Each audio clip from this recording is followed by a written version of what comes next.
there, this is Shell. Welcome back to my channel. This is part 2 of my story with my mental health journey. So if you have not seen part 1 yet, I'm going to go ahead and link it here and go ahead and watch that first.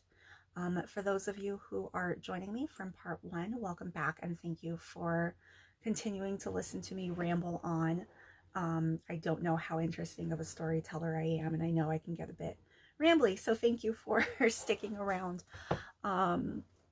So I'm going to go ahead and, just in case anybody is watching this without watching part 1, and reiterate that there is a trigger warning, mentions of self-harm, attempts, and psychotic episodes.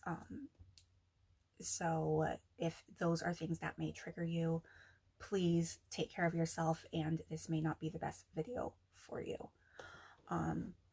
For those of you that are going to go ahead and stick around and continue to hear the story, again, I am not a mental health professional in any capacity. This is just me sharing my story, my experiences, and my own research that I've just kind of done as a hobby. So where I left off in part 1 is I left the emergency room after a psychotic episode with an appointment to see a therapist the next day.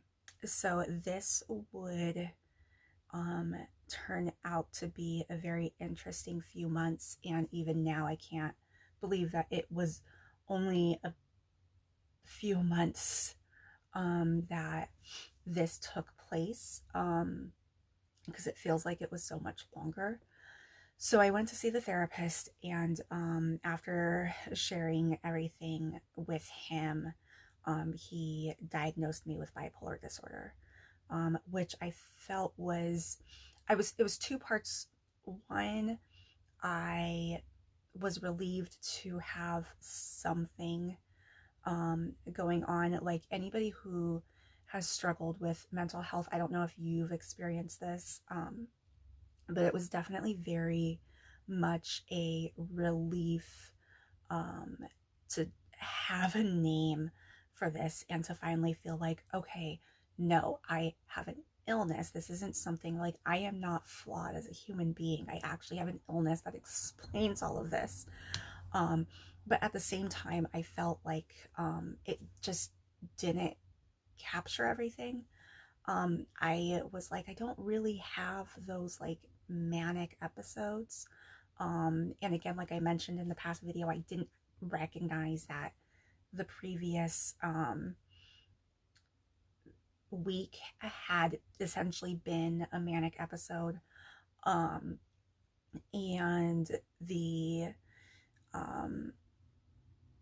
the only thing I really knew about bipolar disorder was what I had seen in the media.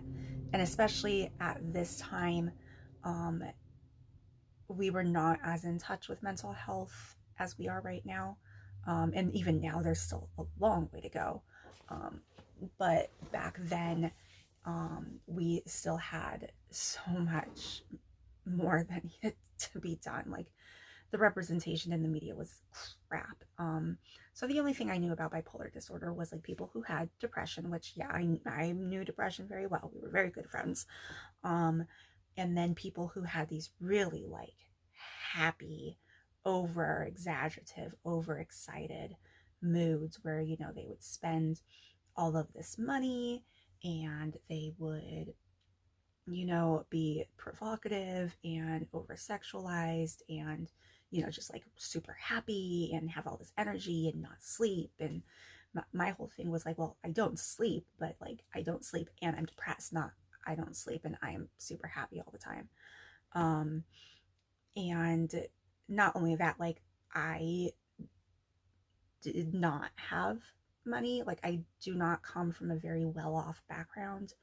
And especially at the school I went to, my university was a private school.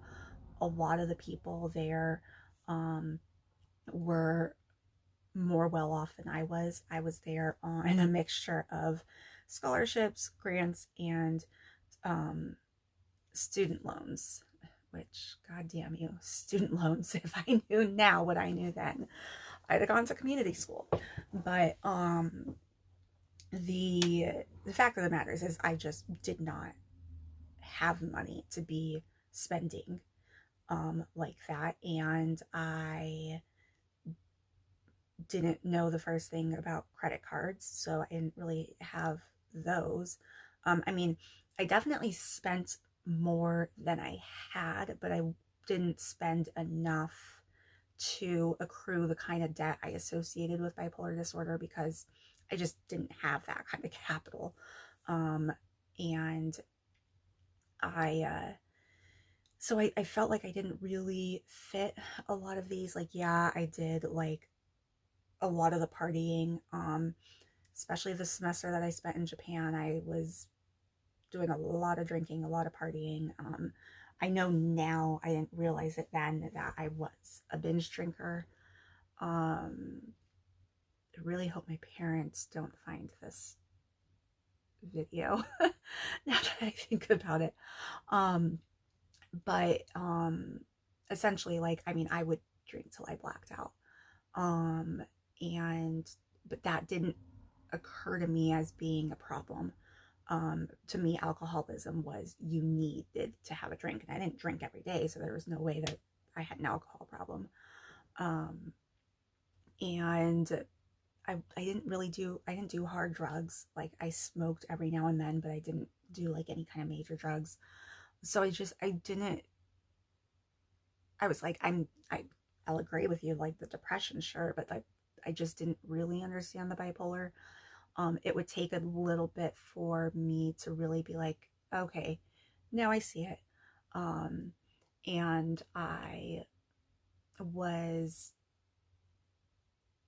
it wasn't until like I went back and I like reread my journals from when I was in middle school and high school, and I started noticing a pattern of like, yes, I was depressed most of the time, but there would be these like week-long periods where I would have this like elevated mood where my writing would change. I would like in my writing, it like would talk about like these moments where I felt great about myself and I felt like I actually was pretty and would dress a little more I don't know, risque, like not super, because my father was like super religious, so there's no way I ever would have like gotten away with even having that clothing in my wardrobe, let alone leaving the house with it. But you know, like I would sneak makeup in my backpack and do my makeup at school, and you know, like I'd roll up my shorts or skirts to make them a little bit shorter. Um, and I'd feel a lot more popular, I'd feel a lot prettier, I'd feel a lot more outgoing. I didn't remember these periods of time, and it wasn't until I looked in my journal that I was like, oh yeah, that it looks like I have been having these like mood cycles, my like at least since I've been writing in a journal. Um, and so, you know, I worked with my therapist a lot about that. Um, and I went through a carousel of medications. I like tried all of the antipsychotics that were available at the time.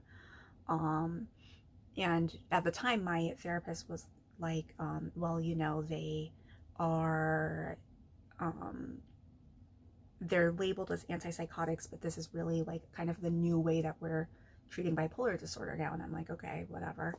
And then, you know, he explained to me the difference between bipolar 1 and bipolar 2, and he told me I had bipolar 2 disorder, and I was like, okay, now this makes sense of how, like, this diagnosis would fit with me. I still felt like it wasn't capturing everything, because I was like, okay, fine, yes, I have these mood swings, but there was just this plethora of issues that I had, that it just wasn't being captured. And things would get worse that summer. So essentially what happened is I almost didn't graduate my last semester of college. I was going to be speaking at my university commencement, I was going to be speaking at my specific school's ceremony. I was student leader of the year. I was Greek woman of the year. Everybody knew I was going into this graduate program at the same school the next semester. All of that was going on. Still hadn't applied to the graduate program that everybody knew I was going into the next semester.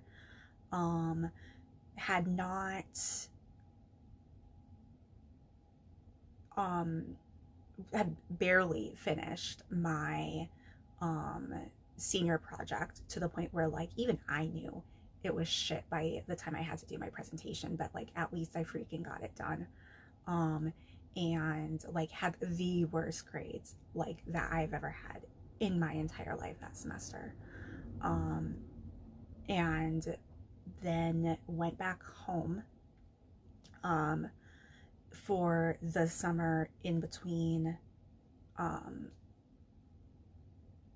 school. And again, it took me forever to apply. By the time I applied for grad school, all of the student aid assignments had already been taken up. So they essentially like figured something out for me where like I got like half an assistantship and then had to take out a loan for the rest of it. I was working in retail part-time after I'd been fired from a position that I was fine being fired from because I hated it anyway. It was like a canvassing job and it was absolute garbage. And I'm really glad I only did it for like a day and a half. But I just like was not myself that summer. I was very angry and irritable. I snapped at a lot of people, like to the point where like people were like, this is just not who you normally are. And then grad school started, and it was, I think one of the things that made it difficult was going to grad school at the same university that I went to undergrad as, because since I had a partial assistantship, I was technically part of the staff as well as being a grad student, which meant my relationship with undergrad students had to be different. And I still had friends that hadn't graduated yet, and it created a very like gray area for how I was supposed to interact with these friends that I just wasn't comfortable with. I was in a position that had a lot of there wasn't a lot of parameters for me. It wasn't very neatly outlined, which made it difficult. Like, I'm one of those people that functions well with like a schedule and knowing exactly what it is that I'm supposed to be doing. Like, I need somebody telling me what the expectations are, and I am not very good at creating those for myself. And so it became very just very much too fluid for me. And it got to the point where like my anxiety got so bad and I just felt extremely trapped. And there were several times throughout that first semester that I was thinking about, like, constantly, I was like, how can I end this? Like, I had to walk across a bridge to get from one part of campus to the other. And I was like, okay, what if I threw myself off the bridge? And I'm like, well, it's not high enough. I'd have to land in a specific way, and the river is never high enough for it to be like drowning. That's the way that I'm not gonna get swept away by the river. So really I'm just gonna come out of it with some broken bones and smelling like sewage. Like, it's just like, but I would think about these things. Like, I was like, okay, can I get to the roof of any of the buildings on campus? Well, they're only 3 stories. I don't know if that's going to be high. Like, I really was happening on like a daily basis for me. And I actually at one point like really sat there.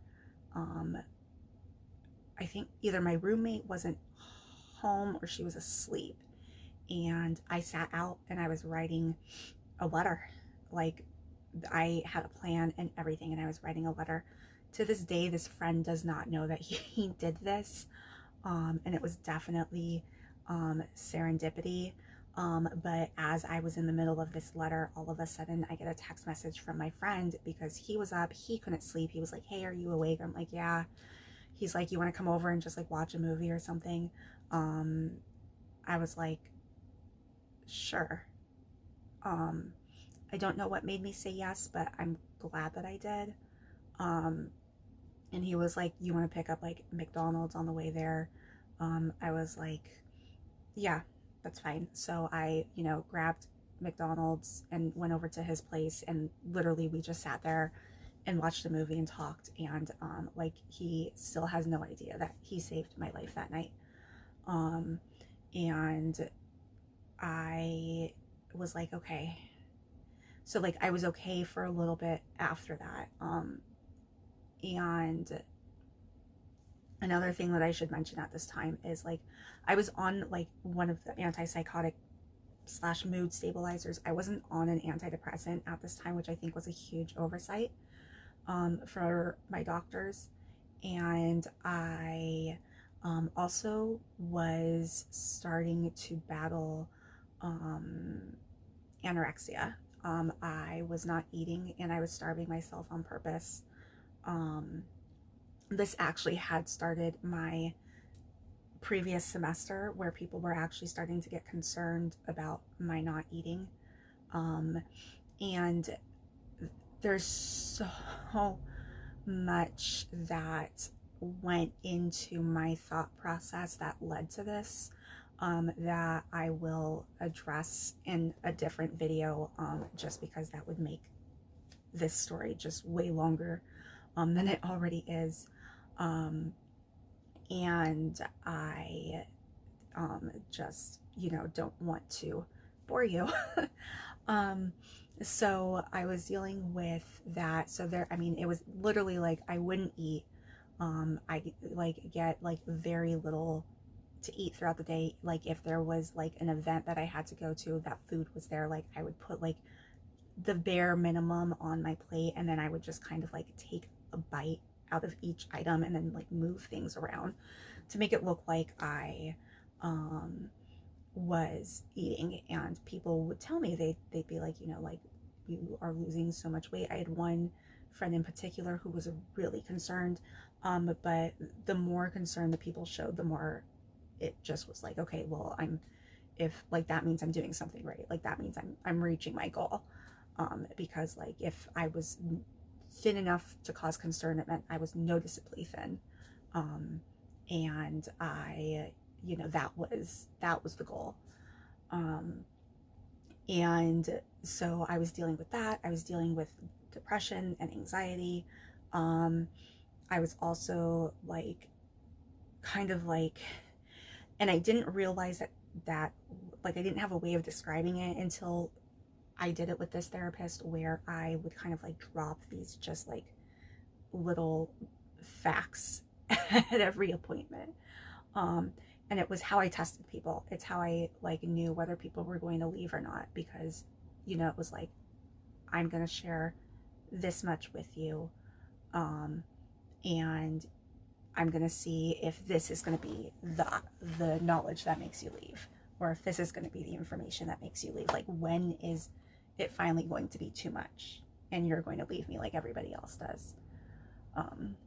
And I need to pause it here so I can go wait for my son's bus, but I'll be right back. All right, child successfully retrieved. For those of you who have been following the chronicles of our difficulties with school, he had a great day today, and the only thing he came home with was his homework, which means he completed all of his schoolwork at school, which is super exciting. I don't know if his singing is going to come through the headphones. I do have my door closed, so if there is any background noise, it is him. And he's singing, I don't even know. All right, so where were we? So, right. So basically I was dealing with the eating disorder, and I was also dealing with this really bad anxiety, as well as working out some symptoms with my therapist that we were going over that just were not really described by, they didn't fit within the parameters of the bipolar disorder. And I don't remember if I was diagnosed with the borderline personality disorder before or after I was hospitalized.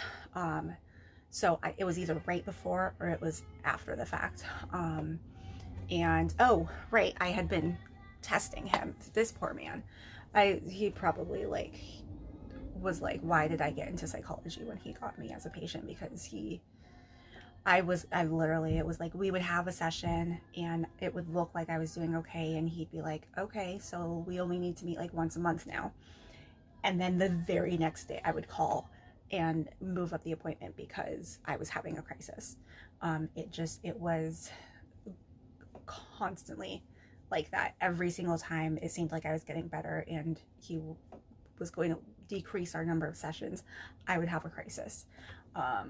Not on purpose. I didn't make up these crises. This is just what happened. And I didn't realize that what was happening was it was triggering my fear of abandonment. And it really was, because I still feel like this to this day. Like, I really do feel like I just became too much for him to deal with. Like, he just did not know how to handle my situation and the way that my symptoms were showing. And so I was dealing with that. So I'm feeling stuck. I'm feeling confused. I'm clearly not getting the nutrition I need. I'm not getting the sleep I need. And I feel like my therapist is overwhelmed by me, which for me is kind of like, okay, so even though I have this diagnosis, like, there's still something wrong. Like, I'm too much even for the therapist. So I did have the moment that my friend unknowingly saved me from. The next time was something I had not planned. So, like, I know they talk about how, like, when you're looking for people who are suicidal, like, check to see if they have a plan, if there's letters, anything like that, if they start giving away possessions. It was extremely impulsive. And I just, also by this point, I had also been cutting. So I was constantly like wearing long sleeves even when it was hot because I had to hide it. I had to keep my sleeves down. And I remember I still remember I was in a meeting, and the meeting was complicated because one of the people that was in the meeting with me, I had a very complicated relationship with at the time. And that was also causing me a lot of distress. And I remember excusing myself because I was feeling so overwhelmed to go into the bathroom, because by this point I was carrying razor blades in my purse with me or in my backpack. So I had them on me at all times. And I was in the bathroom, and I just needed to relieve some of the tension I was feeling. And I remember that I had been wearing a white shirt at the time, so that by the time I got to the table, I thought I had, stopped the bleeding, and it had stopped. When I got back to the table, it had actually bled through the sleeve. And one of the people was like, "What happened to your arm?" And I panicked. I was like, oh my gosh. And so I made up something about like, oh, I must have like scratched it on something. And this, like, at this point, like, I literally was like, my brain was not even thinking anymore. Like, I was completely going on impulse by this point. I went to the bathroom after the meeting and took like half a bottle of pain medication over the counter. I didn't have like any like hard pain medication or anything. So what I didn't realize at the time was like all this would have done eventually is like made me really sick, and if it had actually, you know, removed me from this earth, it would have been a very like long, slow process. But I didn't know that at the time. It was very much like, I can't do this. I am stuck. This is the only way I know how to get out, and just swallowed it all and was like, I'll just wait and I'll just go to sleep and I won't wake up and it'll be fine, and went about my day. And until I still don't know what made me go to my friend. But I remember that I went to her in tears and told her what I had done. And she drove me to the emergency room. And I had to go and drink charcoal and deal with a really mean nurse, like the worst nurse I've ever experienced in my life. She was like truly horrid, like really awful, like made me feel absolutely like crap. Was like, I can't believe, like, why would you want to do something like this when you're so young? And you know, like, oh, like just really nasty. And I'm just like, have you like, did you even look at my medical record? And like, I'm gonna go ahead and say this, like, anybody who is like just made an attempt, tough love is not in any way going to help in that situation. Like, that is not the time for it. Like, even now, like, just thinking about her just makes me so angry and just disgusted. Like, how do you even... But anyway, so after I'd had the charcoal and like they kept me monitored for a while, and they were pretty sure I hadn't like done irreversible damage to my liver, I had to go into a ambulance and get driven to the mental facility on a 5150, which in California is basically a mandatory hospitalization, where you it's a mandatory 72-hour hold, or it was, at least at the time. I don't know if that's changed at all, but it was a mandatory 72-hour hold. The only way I could be released early is if the judge released me. And so I ended up in the psych ward, and that, like, my 3 days at this facility could be its own book. So I will, if anybody is interested in it, will do a video on that separately. Comment below if that's something that you would like to hear about, just because it's really, like, it's hilarious. I know, like, that's probably really disconcerting to hear, but like the things that I experienced there are just, they're out of like a comedy movie. Like, it's so ridiculous, the stories I have. So I was there for 3 days, and finally got released. The judge released me after I think it was like something like 68 hours or something. I think I had like only a few hours left of the hold when he released me, and went back, and that's when they finally put me on an antidepressant. Who knew? Oh my gosh, this girl has bipolar disorder and her symptoms seem to be mostly depression, but maybe we should have put her on antidepressants this entire time, but that's neither here nor there. And then, so by this point, I had the bipolar diagnosis. I had the borderline personality diagnosis, as well as a eating disorder.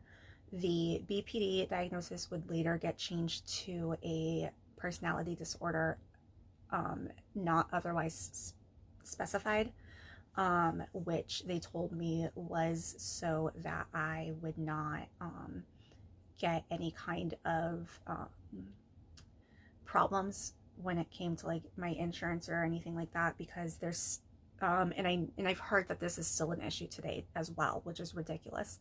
But there's a lot of stigma around BPD, and there is still this myth that it is an untreatable illness.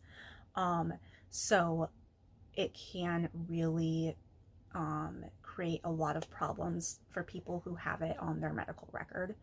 They're like, people can refuse to treat them, or insurance can refuse to pay for certain things, or their insurance can go up because they're seen as a liability. So that, like, it can be a really debilitating diagnosis. Like, just to have it on paper can be an issue in and of itself, let alone having to live with it. And so they changed it at the time in order to avoid that for me. So that's basically like how my mental health journeys got started. I mean, obviously, like, mental health, there is no endpoint to it. It is constantly something that I am trying to work on. But, you know, and there would be other issues that I would have to go through throughout the years. You know, I still, by this point, hadn't gotten the ADHD diagnosis. I wouldn't get that until 2 years later. And, you know, there would be a period where I didn't have health insurance and had to go without any kind of psychological treatment. So there was, you know, I mean, there's been like ups and downs, but that was definitely the kind of starting point to everything, and trying to figure out medications and therapies and things like that. So yeah, I hope that you've found my story informative in some way, if not at least maybe interesting. Let me know in the comments if there's anything in either one of the videos, part 1 or part 2, that you'd like me to expand on a bit, or if there's other questions that you have, leave those in the comments as well. If you've made it this far in the video, give me a like so that I know that you've been able to watch the whole video. And until next time, take care, stay well.